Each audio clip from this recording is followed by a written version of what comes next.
एक आदमी रोज मंदिर जाता था और कई घंटे पूजा करता और भगवान से कहता, हे प्रभु, मेरे दुख कब कम होंगे? मैं तो रोज तुम्हारी पूजा करता हूँ, फिर भी इतने दुख भोगता हूँ। और वही अन्य लोग जो तुम्हारी कभी पूजा नहीं करते, फिर भी उन्हें किसी तरह की कोई कमी नहीं होती और सदा ही खुशहाल रहते हैं। ऐसा क्यों? ऐसा तो बिल्कुल नहीं होना चाहिए। इस तरह वह निरंतर संताप व अवसादग्रस्त रहता और चिंतित रहता। इस तरह व्यतीत करते उस मनुष्य का बुढ़ापा आ गया और एक दिन जब वो फिर घर से मंदिर के लिए निकला तो फिर से दूसरों को सुखी देख के अवसादग्रस्त होके दुखी हो गया।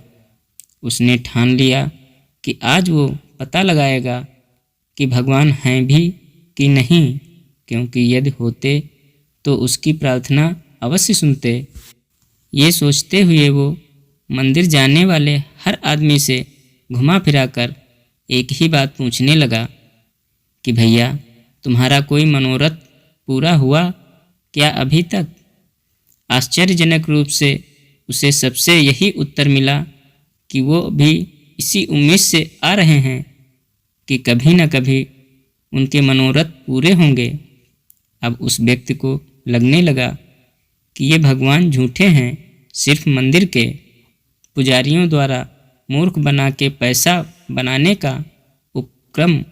ऐसा विचार कर वो क्रोध में भरने लगा और अपनी पूजा सामग्री वहीं छोड़ के मंदिर के पुजारियों से झगड़ा करने के लिए जाने लगा कि तभी उसे एक और व्यक्ति दिखा जो नाचते गाते मंदिर में जा रहा था और उसकी आंखों से भी अश्रुधारा बह रही है।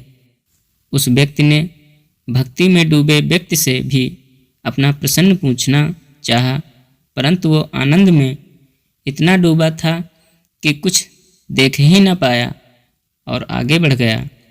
उस व्यक्ति ने ये समझा कि लगता है अभी ये व्यक्ति ने नया नया मंदिर आना शुरू किया है, लेकिन इसे भी एक दिन पता चलेगा जब इसकी कोई भी इच्छा पूर्ण नहीं होगी।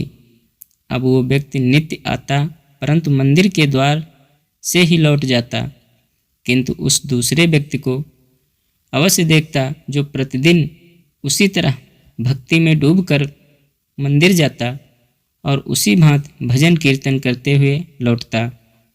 ये सब देखकर अश्रद्धा से भरे उस व्यक्ति ने मंदिर द्वार तक जाना भी बंद कर दिया। अब वो घर में ही पड़ा रहता और अपने दुखों से अधिक दूसरों को सुखी देख देख के दुखी रहता। एक दिन उसे सपने में ऐसा लगा जैसे भगवान कह रहे हों, कल उसके प्रश्नों का उत्तर मिलेगा। सुबह उसे लगा कि स्वप्न की बात भी कहीं सत्य होती है। वो उस बात को भूल गया।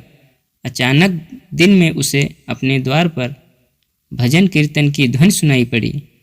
उसने द्वार खोला तो उन्हीं संत महाराज को देखा जो नित्य आनंद में भरे मंदिर जाते थे। उसके कुछ पूछने से पहले ही वो संत बोले, बंधु, मुझे भी कल स्वप्न आया कि मुझे तुमसे मिलने आना है, कहो क्या बात है। अब उस व्यक्ति को अपने स्वप्न की बात सत्य लगने लगी और उसने तुरंत प्रसन्न किया कि मेरे दुख तो कुछ कम नहीं हुए। समस्त जीवन मैंने भगवान की पूजा में लगाया। तब संत बोले, और आपने यहाँ तक विचार कर डाला कि भगवान होते भी हैं कि नहीं? अब वो व्यक्ति सकुचाया कि इन्हें मेरी ये शंका कैसे ज्ञात हुई। संत ने फिर कहा, बंधु, भगवान तो है ही और उनकी सबसे बड़ी कृपा यही है कि वो अपनी भक्ति देते हैं।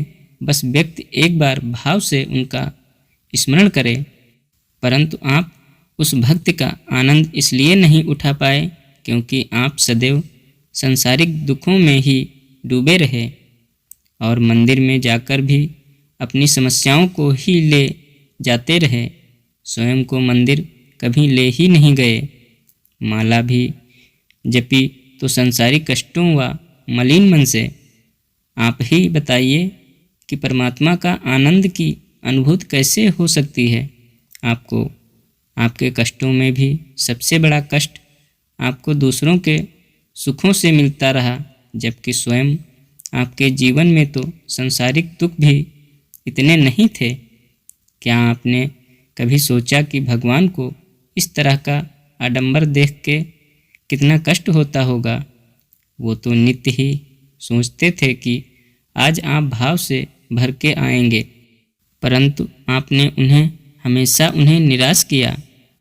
वो तत्पर रहते थे कि कभी जो आप उन्हें हृदय से पुकारें, आपने हृदय का द्वार खोलें तो वे आपके जीवन में प्रविष्ट हो, परंतु आपने तो कभी हृदय में ये माना ही नहीं कि भगवान हैं भी। ये उस परमेश्वर की कृपा है जो फिर भी आपकी शंकाओं का समाधान कर रहे हैं और आपके जीवन को परमानंद से युक्त कर रहे हैं। अब उस व्यक्ति का सिर संत के चरणों में गिर पड़ा और पहली बार उसके जीवन में उसे हृदय से रोना आया, ये सोच के कि प्रभु कितने दयालु हैं। उसे ये बात सोच के भी दुख होने लगा कि उसने इन संतों के विषय में भी क्या क्या गलत सोचा था। वो बहुत देर तक संत के चरणों को पकड़े रहा और फिर संत के साथ भजन कीर्तन करने लगा और फिर कीर्तन करते करते मंदिर गया। उस दिन के बाद उसका पूरा जीवन बदल गया। अब वो नित्य भाव से भर के मंदिर जाने लगा। भगवान की भक्ति के आनंद की आंधी में उसके दुखों के तिनके कब उड़ गए उसे पता ही न चला। अब वो घर में भी रहता तो उसे यही लगता कि वो मंदिर में ही है। विशेष ये कहानी हमें यही सीख देती है कि परमात्मा की भक्ति का आधार संसारिक सोच को नहीं बनाना चाहिए और भगवान के सामने छल नहीं करना चाहिए। असली भक्ति का सार यही है कि व्यक्ति अपने दुखों में भी प्रभु की कृपा देखे, न कि प्रभु को उलाहना दे, क्योंकि हो सकता है प्रारब्धवश उसे और दुख मिलने थे, परंतु प्रभु कृपा से कम हो गए। भगवान की भक्ति का आनंद ही जीवन का सार है। धन्यवाद दोस्तों।